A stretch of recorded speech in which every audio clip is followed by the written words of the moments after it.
বেআইনি মদের ঠেকের বিরুদ্ধে অভিযানে ওয়ার্ড কাউন্সিলর।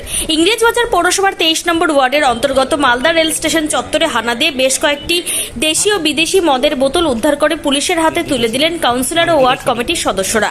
মালদা শহরে বিভিন্ন এলাকায় গজিয়ে উঠছে বেআইনি মদের ঠেক। নেশায় আসক্ত হয়ে পড়ছেন যুবকেরা। নেশামুক্ত সমাজ গড়ার লক্ষ্যে ওয়ার্ডের বিভিন্ন এলাকায় বেআইনি মদের ঠেকে হানা দেন কাউন্সিলর সুজিত সাহা। শনিবার রাতে মালদা শহরের ঝলঝলিয়া এলাকায় অভিযান চালান কাউন্সিলর ও ওয়ার্ড কমিটির সদস্যরা। সুজিত বাবু বলেন, নেশামুক্ত সমাজ করতে বেআইনি মদের ঠেক বন্ধ করার উদ্যোগ নেন তিনি। নেশায় আসক্ত হয়ে পড়ছে যুবকেরা, ধ্বংসের পথে যাচ্ছে তারা, নষ্ট হচ্ছে তাদের পরিবার। সুস্থ সমাজ গড়তে বেআইনি মদের ঠেক বন্ধ করা উচিত। ওয়ার্ডের কোনো এলাকাতে বেআইনি মদের ঠেক থাকবে না।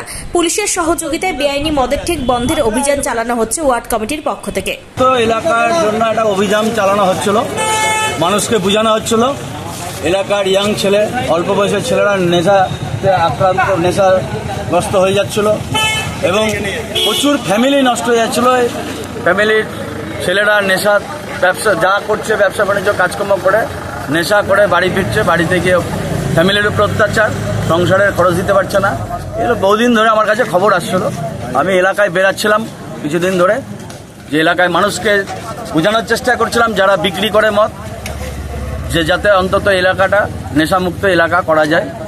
এই আজকে ঘুরে বেড়াচ্ছিলাম, এই অভিযান চালিয়ে বেড়াচ্ছিলাম। তার মধ্যেই এক জায়গায় প্রচুর মদ পাওয়া গেল এবং সেই মদ পাওয়া যাওয়ার পর আমি পুলিশকে ডেকে পুলিশকে সমস্ত মদ হ্যান্ড ওভার করে দেওয়া হলো এবং পুলিশ দায়িত্ব নিল এবং পুলিশ কথা দিল 7 দিনের মধ্যে এলাকা নেশামুক্ত করে দিল।